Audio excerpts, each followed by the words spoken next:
இந்த ரேவதி நட்சத்திரத்தில் யார் பிறந்திருக்காங்க அப்படின்னு பார்த்தீங்கன்னா சனீஸ்வரர், தர்மவான், ஆயுளை நிர்ணயிக்கக்கூடியவர், தொழில்காரகன். ரேவதி நட்சத்திரம் தொழில் செய்யணுன்ற எண்ணம் ரொம்ப அதிகமாக இருக்கும். ஸோ இந்த ரேவதி நட்சத்திரத்துடைய மிருகம் பார்த்தீங்கன்னா பெண் யானை.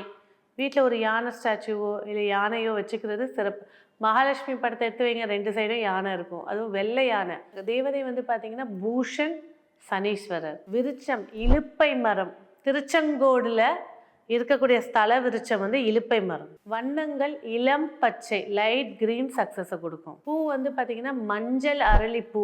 எந்த சிவாலயம் சென்றாலும் சரி, குலதெய்வ கோயில் போனாலும் சரி, மஞ்சள் அரளிப்பூ வாங்கி போட்டு வழிபாடு பண்ணுறது நன்மை ஏற்படுத்தி கொடுக்கும். வாழ்நாளில் வெற்றி ஏற்படுத்தி கொடுக்க இவங்க செய்ய வேண்டிய வழிபாடு சூரிய பகவான்.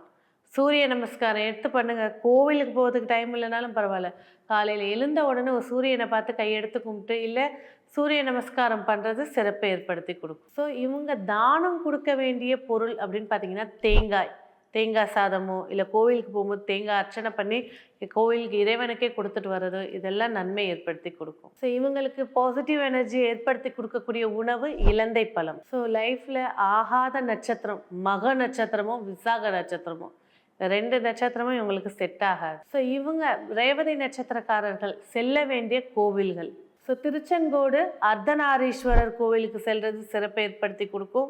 இரும்பை மாகாளம் அப்படின்ற இடத்துல இருக்கக்கூடிய மகா காளீஸ்வரர், இவங்களை வழிபாடு செய்கிறது நன்மை ஏற்படுத்தி கொடுக்கும். திருவனந்தபுரம் அனந்த பத்மநாத சுவாமியை வழிபாடு செய்கிறது சிறப்பு ஏற்படுத்தி கொடுக்கும்.